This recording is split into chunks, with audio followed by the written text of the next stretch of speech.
मुरक्कबे तौसीफी। नाम से हमें पता लग रहा है कि इस मुरक्कब में तारीफ की कोई बात होगी, तारीफ और तौसीफ बयान होगी। तो इसकी डेफिनेशन देखते हैं। ऐसा मुरक्कब जिसमें एक इस्म दूसरे इस्म की सिफ्त बयान करे। ऐसा मुरक्कब जिसमें एक इस्म दूसरे इस्म की सिफ्त बयान करे या करता है, वो मुरक्कब मुरक्कबे तौसीफी कहलाता है। हमने पढ़ा था जब हम नाउन पढ़ रहे थे उस टाइम हमने देखा था कि अरबी के अंदर नाउन किसी भी चीज, जगह, जानवर या शख्स का नाम होता है, इसके साथ साथ काम का नाम और सिफ्त भी इस्म कहलाती है। इसलिए हम सिफ्त को यहाँ पर इस्म का नाम दे रहे हैं। ऐसा मुरक्कब जिसमें एक इस्म दूसरे इस्म की सिफ्त बयान करे। जैसे नेक लड़का, अब लड़का भी इस्म है और नेक भी इस्म है अरबी के लिहाज से। तो एक इस्म नेक जो है ये इस्म है, ये दूसरे इस्म की सिफ्त बयान कर रहा है। इसी तरीके से सुस्त आदमी, तो ये सुस्त जो है ये भी एक सिफ्त है और एक इस्म है, सिफ्त है और इस्म है, और ये एक आदमी की तारीफ बयान कर रहा है। अच्छा, ये तारीफ पॉजिटिव भी हो सकती है और नेगेटिव भी हो सकती है, यानी कि क्वालिटी बतानी, कोई एट्रीब्यूट या कैरेक्टरिस्टिक्स बताना, पॉजिटिव और नेगेटिव, वो दोनों के दोनों क्या कहलाएंगे, मुरक्कबे तौसीफी में ही आएंगे। ठीक, जर्द गाय, काला पत्थर, बड़ी लड़की, ये सब के सब मुरक्कबे तौसीफी की उर्दू की एग्जाम्पल्स हैं। अब इसका फॉर्मूला देखें। इसका फॉर्मूला दो ही लफ्ज पे मुश्तमिल होता है, एक होता है मौसूफ, एक होता है सिफ्त। अब ये मौसूफ और सिफ्त क्या चीज है? सिफ्त को जो इस्म तारीफ बयान करे, जो इस्म तारीफ बयान करे वो सिफ्त कहलाएगा, और मौसूफ वो जिसकी तारीफ हो रही हो, जिसकी तारीफ बयान की जाए वो मौसूफ होता है, और जो तारीफ बयान करे वो सिफ्त होती है। जो तारीफ बयान करे वो सिफ्त होती है और जिसकी तारीफ बयान की जाए वो मौसूफ होता है। अच्छा, अरबी के अंदर हम लिखेंगे पहले लिखेंगे हम अरबी के, देखें उर्दू और अरबी के अंदर जो ट्रांसलेशन होती है ना वो उलट कर होती है। मौसूफ पहले आता है और सिफ्त बाद में आती है। इसके अंदर अरबी के अंदर मौसूफ पहले आता है और सिफ्त बाद में आती है, जबकि उर्दू के अंदर इसकी ट्रांसलेशन उल्टी होती है, पहले सिफ्त आती है और बाद में उसका मौसूफ आता है, मौसूफ जिसकी तारीफ बयान होती है। तो अरबी के अंदर मौसूफ पहले आएगा और सिफ्त उसकी बाद में आएगी। अगर तो अरबी के अंदर लिखा अलवलदु सालिहु तो आप इसका ट्रांसलेशन करेंगे नेक लड़का, और अगर उर्दू के अंदर लिखा हुआ है नेक लड़का तो आप इसकी अरबी में ट्रांसलेशन करेंगे अलवलदु सालिहु। दोनों में अल क्यों लगाए? क्योंकि ये मार्फा है, इसमें कोई एक कुछ वाव का इजाफा नहीं हो रहा है, इसलिए दोनों के दोनों क्या बनाए हैं? मार्फा बनाए हैं। यहाँ तक क्लियर है? देखिए इसका ट्रांसलेशन अभी तक हमने दो बातें पढ़ी है। एक अहम बात है जो मेन है वो ये है कि मुरक्कबे तौसीफी का जो फॉर्मूला होता है वो होता है मौसूफ प्लस सिफ्त, मौसूफ जिसकी तारीफ बयान की जाए और सिफ्त, और तर्जुमा तरतीब इसका उलट होगा, पहले मौसूफ आएगा और उसके बाद उसकी सिफ्त आएगी। हमने ये दो बातें पढ़ी। अब इसके कुछ कवाइद है, वो कवाइद देखते हैं। ये थोड़ा बहुत जितने भी मुरक्कबात है ना उनमें ये वाला कवाइद जो है ये डिफरेंट होगा, और इसमें सबसे इजी है। इसमें इजी किस तरह से? इस्म सिर्फ इस्म के चारों पहलू के एतबार से मौसूफ के ताबे होती है। सिर्फ इस्म के चारों पहलू यानी हालत, जिन्स, अदद और वसअत, इन चारों पहलू के हिसाब से मौसूफ के ताबे होगी।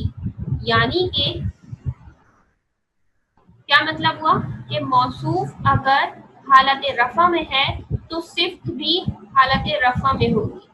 मौसूफ अगर मुज़क्कर है तो सिफ्त भी मुज़क्कर आएगी। जैसे कुछ सिफ़ात का हमने जिक्र किया था, सगीर एक सिफ्त है, सगीरतुन भी एक सिफ्त है, सगीर मुज़क्कर के लिए और सगीरतुन मुअन्नस के लिए। तो सिफ्त के अंदर भी मुज़क्कर और मुअन्नस होते हैं।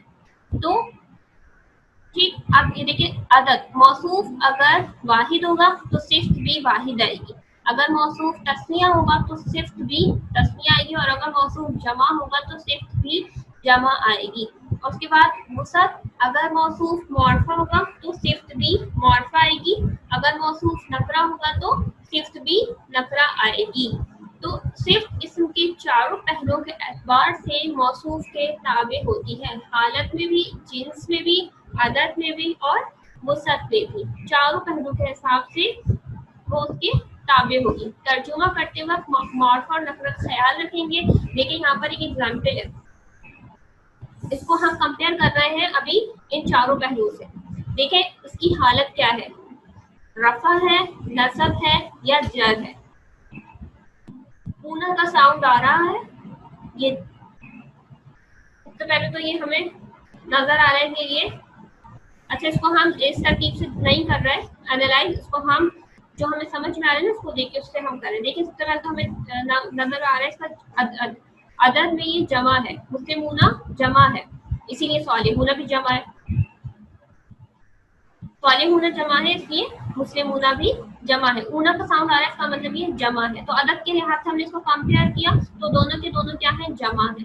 फिर देखें ये हालत में क्या है, रफा है, क्योंकि हमने जमा में देखा था ऊना ईना, ईना का साउंड आता है, ऊना ईना ईना, Una for रफा, Eena Eena नसब and जर।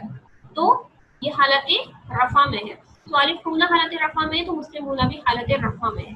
फिर जिन्स, ये भी मुज़क्कर है और ये भी मुज़क्कर है, दोनों के दोनों मुज़क्कर है, क्योंकि मुअन्नस की जमा कैसे बनती है, आतुन आतिन, आतिन का साउंड आता है। और मुज़क्कर के एतबार से ये दोनों के दोनों नकरा है, दोनों में अल नहीं लग रहा।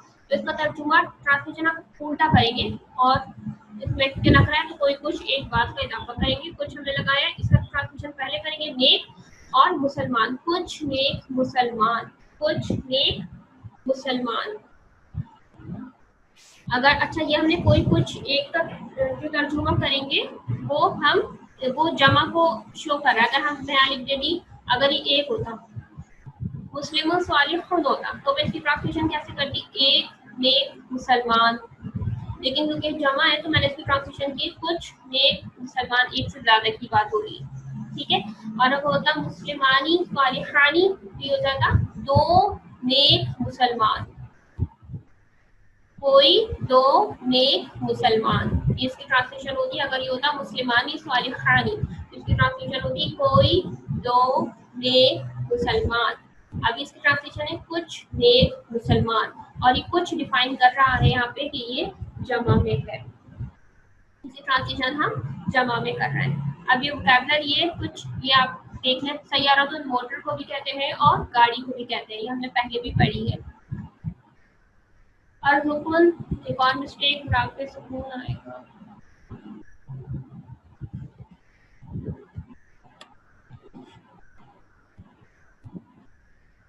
अर्तकुन कहते हैं नीले को, खफीफ कहते हैं हल्के को, हयातुन कहते हैं जिंदगी को। इसको आप एक तरफ देखिए क्योंकि आगे फिर हम इससे रिलेट कुछ एग्जाम्पल्स करेंगे। तमरुन कहते हैं खजूर को, सफराउ कहते हैं जर्द को, कसीरुन ज्यादा, हमलुन बोझ, तकीरुन भारी, बिंदीरुन रुमाल। सैयारतुन गाड़ी, अर्दकुन नीला, खफीफ हल्का, हयातुन जिंदगी, तमरुन खजूर, सफराउ जर्द, कसीरुन ज्यादा, हमलुन बोझ, तकीरुन भारी, बिंदीरुन रुमाल। तो आप एक नजर देख लें।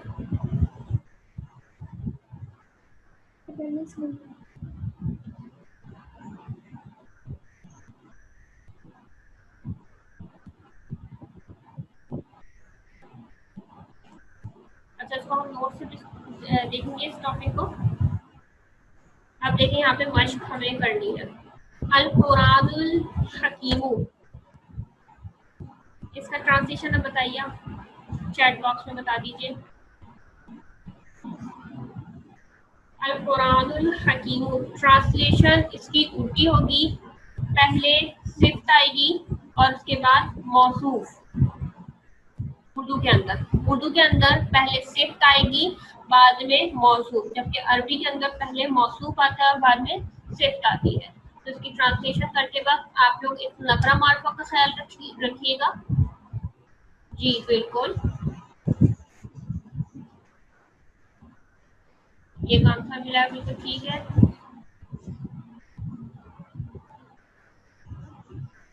बाकी लोग भी बता दीजिए इसकी ट्रांसलेशन।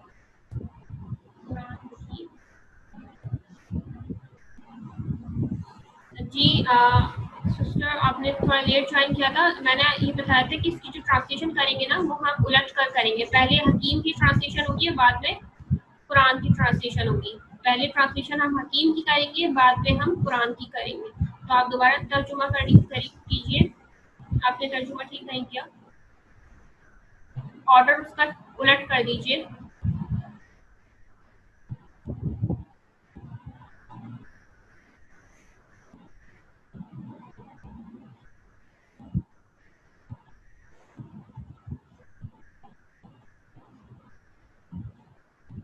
जी अब ठीक है, दोनों ठीक है।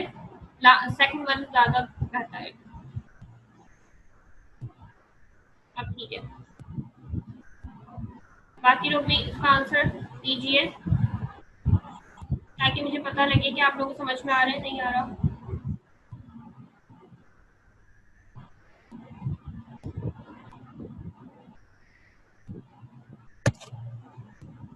सेकंड वन देखिए, अमलुन मुतक़ब्बलुन। जी जी। हाँ, लेकिन ये नकरा है, तो नकरा में कोई कुछ का इजाफा होगा। अमलुन मुक़ब्बलुन भी नकरा है और शैउन अजीब भी नकरा है। कोई जी बिल्कुल ठीक, अब ठीक है।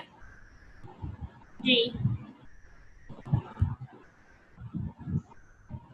जी, आप दोनों ने बिल्कुल ठीक जवाब दिया।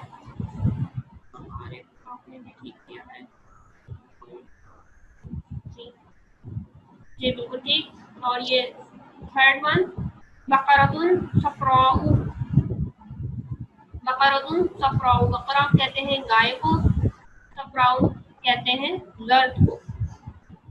कोई या तो कोई लगाए या एक लगाए, दोनों में से एक करें। ठीक है, बाकी ठीक है। जी बिल्कुल ठीक है। जी बिल्कुल ठीक आंसर दिया आपने। कोई जी जी ठीक है। अच्छा जी जी, दोनों ठीक है। एक जर्द गाय भी और कोई जर्द गाय, दोनों ठीक है। शैउन अजीबुन का तर्जुमा क्या होगा? शैउन अजीबुन का तर्जुमा क्या होगा?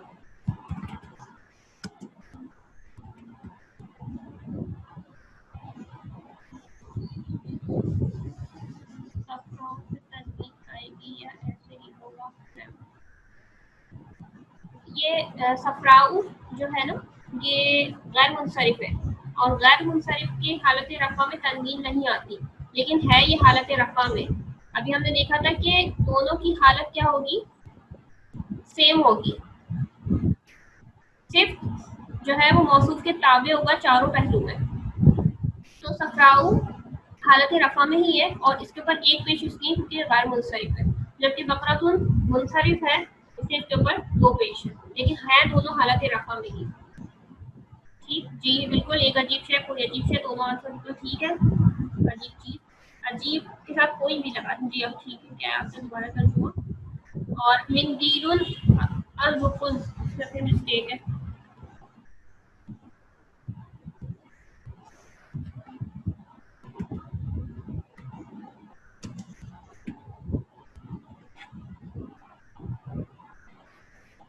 एक नीला रुमाल, जी बिल्कुल ठीक। एक नीला रुमाल बिल्कुल ठीक है। कोई नीला रुमाल, ये भी ठीक है। अब इसका ट्रांसलेशन कीजिए। अल उस्ताजानी स्वालिहानी। अब ये आनी का साउंड आ रहा है, आनी का साउंड आ रहा है, इसका मतलब क्या है? मुसन्ना की बात हो रही है, और मुसन्ना के भी रफा है, नसब है, जर है, तो रफा तस्निया की यहाँ पे बात हो रही है। इसकी ट्रांसलेशन मुझे करके बता दीजिए इसकी। जी बिल्कुल ठीक, महमूद, फातिमा, आयशा।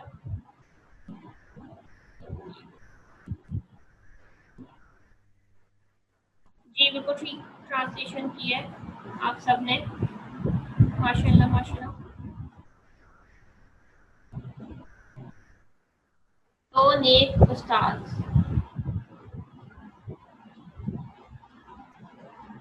जी, और इसकी ट्रांसलेशन क्या होगी? अस्सय्यरातानी जदीदतानी। अस्सय्यरतानी अल-जदीदान। जदीद तो जदीद उर्दू में भी इस्तेमाल होता है, और सैयारतों किसे को कहते हैं। हाँ, वेरी गुड, ठीक आपने दिया जवाब, माशाल्लाह। बाकी सब भी बता दीजिए ताकि हम आगे चले। दो जदीद गाड़ी, जदीद भी कर सकते हैं, नई भी कर सकते हैं।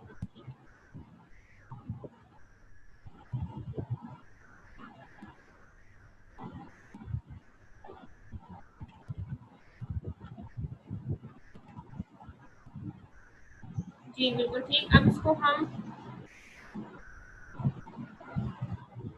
मुरक्कब तौसीफी को दो पार्ट्स में डिवाइड किया गया समझने के लिए, ना समझने के एतबार से उसको दो पार्ट्स में डिवाइड किया गया। फर्स्ट में सिर्फ ये चीज़ बताई है कि उसका फार्मूला क्या होता है, उसकी तर्जुमा तरतीब किस तरीके से होती है, वो चारों पहलू के एतबार से मौसूफ जो है वो सिर्फ के ताबे होती है,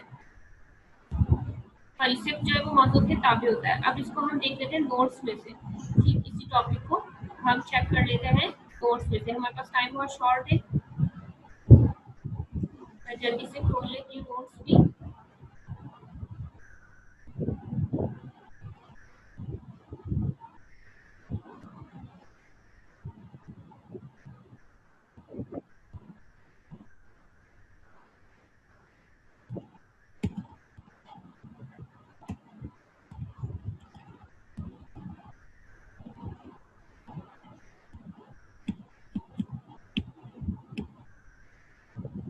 ये हम थोड़ा सा देख रहे थे मुरक्कबात, जो हमने आखिरी को देखा था। यहाँ पर भी वही सेम चीज़ लिखी हुई है, तो जिसके बारे में हमने अभी किया था। ये वोकैबुलरी है, लेकिन पेज नंबर 13 के ऊपर कुछ वोकैबुलरी है, आपको ये याद करनी है। वोकैबुलरी जो स्टार्टिंग से लेके नोट्स में से आपको वोकैबुलरी याद करनी है स्टार्टिंग से लेके, और जहाँ तक हमने अभी पढ़ा है मुरक्कब तौसीफी का पार्ट 1, यहाँ तक की एक्सरसाइज में जितनी भी वोकैबुलरी है वो सब आपको याद करनी है थर्सडे के टेस्ट के लिए, ठीक है।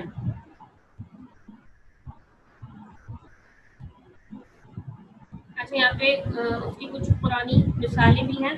आपका होमवर्क चले हुए, या फिर आपको बुक में असाइन करती हूँ। मुरक्कब तौसीफी की पुरानी मिसालें नोट्स के अंदर मेंशन हुई हुई है, ठीक है। सूरह अहज़ाब की आयत नंबर 35,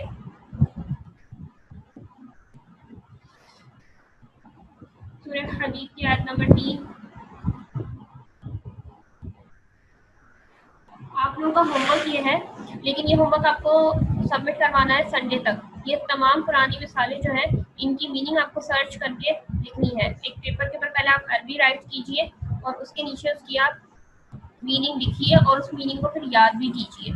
याद इसलिए करवा रही हूँ ताकि आप फिर आपको लाइफ टाइम के लिए याद रहे, और आपके सामने जब कभी फिर वर्ड गुजरे, जैसे द का वर्ड गुजरे, तो आपको इसकी मीनिंग समझ में आ जाए कि मर्द की बात हो रही है, उनसा मतलब औरत की बात हो रही है, ठीक है। हूद मतलब यहूदी, नसारा मतलब नसरानी, ठीक है। जिल्लत मतलब जिल्लत, मिस्कीन। उसमें कुछ वर्ड जो है अरबी, उर्दू जैसे हमें पता है उर्दू लश्करी ज़बान है, इसमें बहुत सारे वर्ड जो है वो अरबी के हैं। तकरीबन तकरीबन 85% उर्दू के अंदर जो अल्फाज हैं वो अरबी से है। कुछ अल्फाज फारसी के हैं, और कुछ अल्फाज जो हैं वो दीगर ज़बानों के हैं। तो इसलिए काफ़ी सारे तो आपको बहुत आसानी से समझ में आ जाएंगे। जैसे गनियन, गनी जैसे, और फ़कीर, तो गनी का वर्ड भी उर्दू में इस्तेमाल होता है, और फ़कीर का वर्ड भी उर्दू में इस्तेमाल होता है। ज़िल्लत का वर्ड भी होता है, मिस्कीन का वर्ड भी होता है, कि ज़फ़र उनसा का वर्ड इस्तेमाल नहीं होता, अव्वल होता है, आखिर होता है, ज़ाहिर होता है, बातिन होता है। यहाँ पर देखिए मुस्लिमीना, अब ये देखिए मुस्लिमीना है, जमात की बात हो रही है, लेकिन हालत नस्ब या जर में से हो सकता है। यहाँ पे भी ये भी आपको उसकी हालतें चेक करनी है, इसको थोड़ा गौर करना है इसके ऊपर। इस आयत के ऊपर बहुत अच्छी आयत है, बहुत प्यारी आयत है, इसको आप गौर करें, इसको एनालाइज करें कि इसकी हालत क्या है, इसकी जिन्स क्या है, और इस पे कौन सा कायदा लगा है। ये सब चीज़ें आप इसको एनालाइज करें, और इसकी ट्रांसलेशन करके आपको सबमिट करवानी है संडे तक। इसका मैसेज बना के मैं आपको ग्रुप पर सेंड कर दूंगी। It is on page number 14, 1414। You have to write this पुरानी मसाले in Arabic as well as in Urdu, okay. ये हम कहा थे तौसीफी के हिस्सा अव्वल के ऊपर। ऐसा मुरक्कब जिसमें एक इस्म दूसरे इस्म की सिफ्त बयान करता है। मौसूफ जिस इस्म की सिफ्त बयान की जाए उसे मौसूफ कहते हैं। सिफ्त जो इस्म तारीफ बयान करे इसे सिफ्त कहते हैं। इसका फॉर्मूला क्या है? मौसूफ प्लस सिफ्त। दो अज्जा होते हैं, सिफ्त और मौसूफ। अरबी में मौसूफ पहले आता है और सिफ्त बाद में आती है, जबकि उर्दू में सिफ्त पहले आएगी और मौसूफ बाद में आएगा। ठीक है, क्योंकि उर्दू में तर्जुमा तरतीब उलट कर होगी। ये देखिए यहाँ पे लिखा हुआ है, तर्जुमा तरतीब उलट कर करेंगे। सिफ्त इसम के चारों पहलू हालत, जिन्स, अदद और वसत के लिहाज से मौसूफ के मुताबिक आएगी। तर्जुमा करते वक्त मौरफा और नकरा का ख्याल रखेंगे। इसलिए मुनस वाले होना कुछ ने मुसलमान जर्मन के कायदे के इतलाक मुरक्कब तौसीफ में भी होता है जब मौसूफ और सिर्फ नकरा होते हैं। जब ये नकरा होंगे तभी इनके ऊपर कायदे का इतलाक होगा। कौन से वाले कायदे का?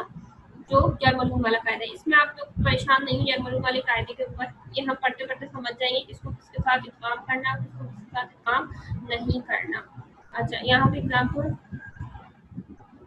मैं सबसे पहले तो आपको करनी है वोकैब याद। ये वोकैब काफी ज्यादा हो गई है, आप लोग कर लेंगे ना? उम्मीद है मुझे कर लेंगे आप लोग वोकैब याद। मुझे अंदाजा हो रहा है कि थोड़ी ज्यादा हो गई। मैं टेस्ट की कोशिश करूंगी बहुत इजी बनाऊं, बहुत इजी उसमें वोकैब रखूं, लेकिन मैंने आपको इसलिए दिए ताकि आप एटलीस्ट याद करना शुरू कर दें। ठीक है, यहाँ पे बहुत सारी एग्जाम्पल है, आप चाहें तो अपनी प्रैक्टिस के लिए एग्जाम्पल की घर में प्रैक्टिस कर सकते हैं इनकी ट्रांसलेशन करके। अजीम अल्लाह, अजीम अल्लाह। अच्छा, अल्लाह एक नाम है, ठीक है, और नेम हमेशा एक साथ मौरफा होते हैं। अल अजीम के साथ अल लगाए और अल्लाह तो है ही मौरफा, तो इसकी ट्रांसलेशन भी अजीम अल्लाह। ठीक है, करीम रसूल। अस्सिरात मुस्तकीम, सीधा रास्ता। सिरात कहते हैं रास्ते को, मुस्तकीम कहते हैं सीधे को, सीधा रास्ता। और इसकी ट्रांसलेशन क्या? कोई सीधा रास्ता। इसकी ट्रांसलेशन होगी सीधा रास्ता और इसकी ट्रांसलेशन होगी कोई सीधा रास्ता। कोई क्यों लगा? क्योंकि ये नकरा है। कौलो मारूफ, कोई भली बात। मारूफ कहते हैं अच्छे को, कोई अच्छी बात या कोई भली बात। लहम कहते हैं गोश्त को, तरीन कहते हैं तरीन कहते हैं गोश्त को, लहम कहते हैं ताजे को। कोई ताजा गोश्त, कोई ताजा गोश्त। अल किताबुल मुबीन, वादे किताब, वादे किताब। अल फौजुल कबीर, बड़ी कामयाबी। कबीर कहते हैं बड़े को, फौज कहते हैं कामयाबी। तो ये आप सारी की सारी एग्जाम्पल्स जो हैं इनकी प्रैक्टिस घर पे कर सकते हैं। इनकी ट्रांसलेशन आप लोग कीजिए। अच्छा, ये ट्रांसलेशन आप लोग किस तरीके से करेंगे? आप पहले वोकैब याद करेंगे, वोकैब याद करेंगे, उसके बाद आपको जितने भी ये डिफिकल्ट वर्ड्स हैं इनकी मीनिंग आ जाएगी और फिर आप इसकी ट्रांसलेशन कर सकते हैं। इसकी ट्रांसलेशन क्या होगी? जन्नत आनी वसीत आनी। वसी किसको कहते हैं? वसी कहते हैं बड़े को। तो ट्रांसलेशन क्या हो जाएगी? आप लोग बता रहे हैं, मैं बता दूं? जल्दी से बता दीजिए, जन्नत आनी वसीत आनी ट्रांसलेशन क्या होगी? जी बिल्कुल।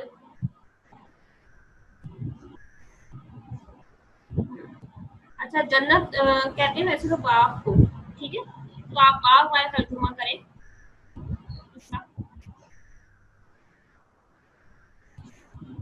जी बिल्कुल, तो वसी बाग, तो ठीक। अच्छा, इसकी ट्रांसलेशन क्या होगी?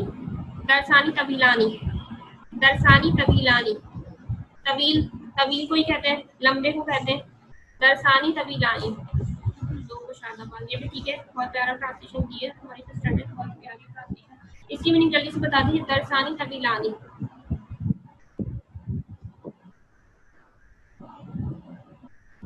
लेकिन इसमें कोई या एक का इजाफा होगा सिस्टर, क्योंकि ये नकरा है। कोई दो कुशादा बाग, कोई दो कुशादा, कोई दो बड़े असबाब। जी जी बिल्कुल ठीक। कोई दो बड़े असबाब, कोई दो तवील दर्स, ठीक है, दोनों ठीक है।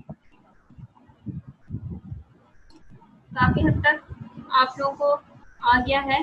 बाकी आप लोग जितनी प्रैक्टिस करेंगे उतना आपके लिए बेनिफिशियल रहेगा। इसमें भी पुरानी मिसालें हैं, असाइनमेंट बहुत ज़्यादा हो जाएगा आपका होमवर्क। एक तो ये है कि आप लोगों ने टेस्ट की वोकैब याद करनी है, और दूसरा होमवर्क आपका ये है।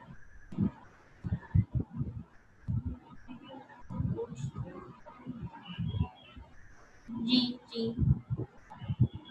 हाँ, हो सकता है मैंने गलत बता दिया हो। लामुन गोश्त को कहते हैं और तरीन ताज़े को कहते हैं, तो इसकी ट्रांसलेशन होगी ताज़ा गोश्त। ठीक है, जज़ाकल्लाहु खैरा। अच्छा जी, आप लोगों का असाइनमेंट ये है कि आप लोगों ने पेज नंबर 1414 के ऊपर मुरक्कबे अत्वी की जो पुरानी मिसालें हैं 10, इसको आप लोगों ने सबमिट करवाना है। पहले इसकी अरबी लिखनी है और उसके बाद इसकी मीनिंग लिखनी है। कुरान शरीफ से देख के आप लोग इसकी मीनिंग करें और उसके बाद उसकी याद भी करना है। याद करना बहुत ज़्यादा ज़रूरी है। इसकी मीनिंग आप लोगों को याद भी करनी है और उसके बाद आप लोगों ने सबमिट करवाना है। सबमिट जब भी करवाना है जब आप याद कर चुके हो। ठीक है, सिर्फ राइट करके नहीं देना मुझे, इसकी ट्रांसलेशन आपको याद भी करनी है। और दूसरी बात क्या है, वोकैब आप लोगों ने याद करनी है, जिसका टेस्ट थर्सडे को है। हमारा टाइम खत्म होने वाला है। इससे रिलेटेड अब तक जो भी कुछ हमने पढ़ा है, कोई क्वेश्चन हो तो आप लोग मालूम कर लें।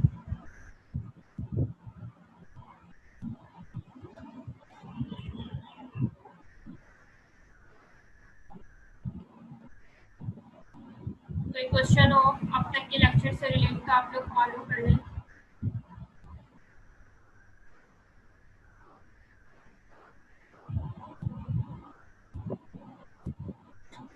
वोकैब कहाँ से कहाँ तक याद करनी है?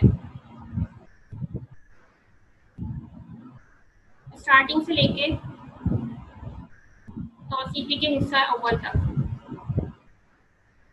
ये तौसीफी है, मरकब तौसीफी, इसका हिस्सा अव्वल के लास्ट में वोकैबलरी आई है। वोकैबलरी मैं इजी कोशिश करूंगी दूंगी, क्योंकि वोकैबलरी काफ़ी ज़्यादा है, काफ़ी ज़्यादा वोकैबलरी है। लेकिन आप लोगों ने कोशिश करनी है, अपनी मुकम्मल कोशिश करनी है। स्टार्टिंग से मैं आप लोगों को वोकैब याद करने का कह रही हूँ, तो अगर आप लोगों ने स्टार्टिंग से की होगी। ये ग्रुप में भी मैंने नोट सेंड किए हुए हैं। टेस्ट में कितना सारी वोकैबलरी आएगी, ठीक है, वोकैबलरी जो स्टार्टिंग से आएगी। और बाकी मैं हो सकता है 5 एमसीक्यूज और 5 ट्रू फॉल्स कर दूं, सेक्शन बी एंड सी करके हो सकता है, या हो सकता है सिर्फ मैं ट्रू फॉल्स कर दूं 10, या 5 एमसीक्यूज और 5 ट्रू फॉल्स कर दूं। और वो ट्रू फॉल्स जो होंगे ना, वो सिर्फ मुरक्कब अत्वी और मुरक्कब तौसीफी के पार्ट 1 से होंगे, जो ट्रू फॉल्स और वो होगी एमसीक्यूज।